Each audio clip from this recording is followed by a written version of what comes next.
तो इस पार्ट के स्टार्ट में हम देखते हैं कि यांग मिंग हुआ कि प्रेसिडेंट हाउस के सामने इस बात पर फिर फाइट स्टार्ट हो जाती है, क्योंकि वो तो मार्शल लॉ लगाना चाहता था। पर वहां पर उसे भारी नुकसान होता है, क्योंकि सेंट्रल आर्मी से कोई भी ट्रूप्स उसकी हेल्प के लिए नहीं पहुंचे थे। तो इसी की वजह से वो परेशान होकर बैक ऑफ कर जाते हैं। आनिंग के प्रेसिडेंट अंकल उसे घर जाने को कहते हैं। उन्हें विश्वास था कि आज की रात में ये सारा मामला हमेशा के लिए खत्म हो जाएगा।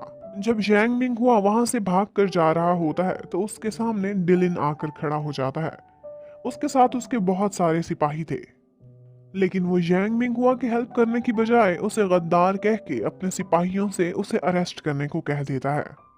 और यहाँ पर भी फाइट स्टार्ट हो जाती है।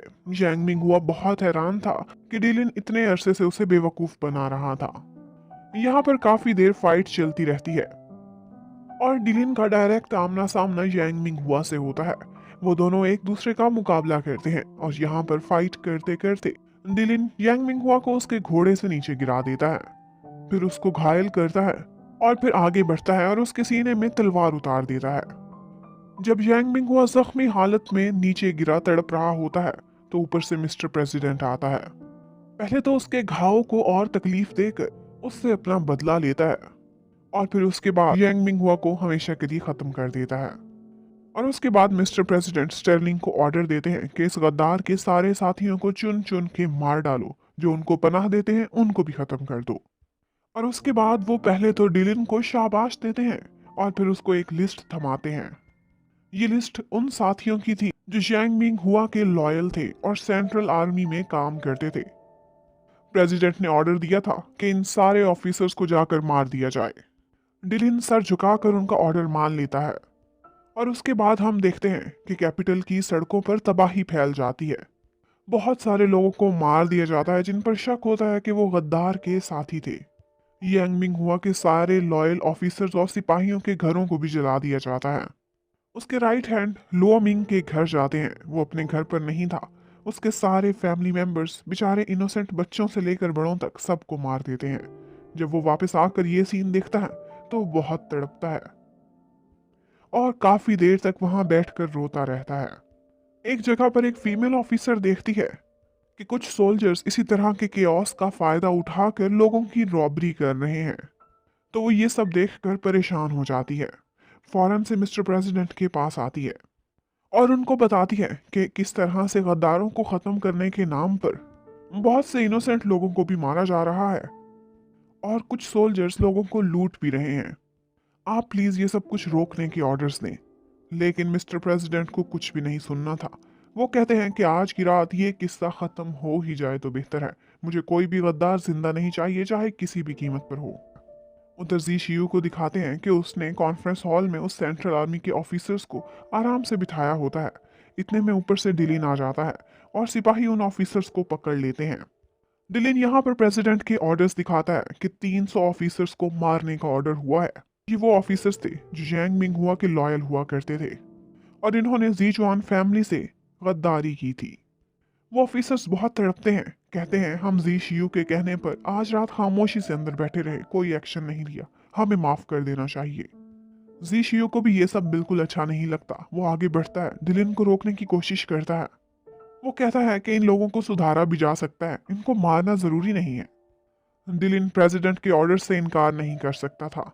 तो यहाँ पर जी शियू उससे रिक्वेस्ट करता है कि प्लीज तुम मेरे भाई हो ना, मुझे 1 घंटे की मोहलत दे दो। मैं प्रेसिडेंट से नए ऑर्डर लेकर आता हूँ। सिर्फ 1 घंटे के लिए इनको जीने की मोहलत दो।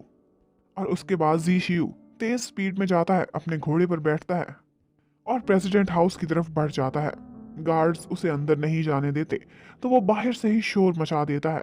इतना बोलता है कि अंदर प्रेसिडेंट भी सुन लेता है और फिर उसे अंदर आने देता है। जीशियो अंदर जाकर कहता है कि आज वो सारे ऑफिसर्स मेरे कहने पर शांत होकर अंदर बैठे रहे, प्लीज आप उनको ना मारें। लेकिन प्रेसिडेंट को तो कुछ भी नहीं सुनना था।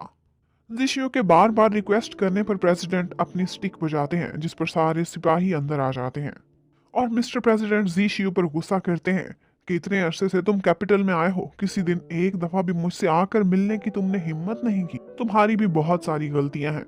जब मुश्किल हालात थे तो तुम किस साइड पर थे, तुमने कभी वाजे नहीं किया।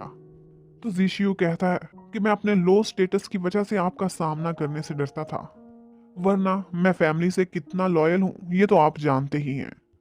उसके बाद वो नील डाउन करता है और बार बार उनसे रिक्वेस्ट करता रहता है, इवन कि अपना सर फर्श पर मार मार के खुद को जख्मी कर लेता है। उसका खून बहने लगता है। ऊपर से स्टर्लिंग भी आ जाता है, वो भी ये सारा कुछ देखता है तो जीशियो के साथ नील डाउन कर जाता है और वो दोनों मिलकर प्रेसिडेंट से रिक्वेस्ट करते हैं कि उन ऑफिसर्स को ना मारा जाए। उन 300 ऑफिसर्स की जिंदगी बच सकती है। और उसके बाद दिखाते हैं कि जीशियो प्रेसिडेंट से नए ऑर्डर्स लेकर बहुत तेजी से दौड़ता हुआ जब कॉन्फ्रेंस हॉल में अंदर आता है तो 1 घंटा तो कब का गुजर चुका था। वहां सारे के सारे ऑफिसर्स को मार दिया गया था। ये देखकर जीशियो का दिल टूट जाता है।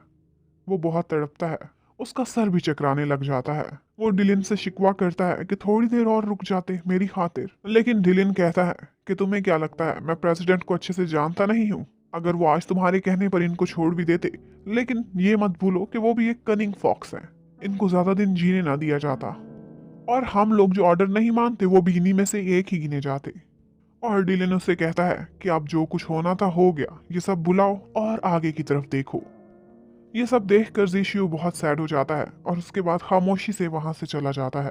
वो जब गलियों से गुजरता है तो वहां लोग रो रहे होते हैं, अपने प्यारों को तलाश कर रहे होते हैं।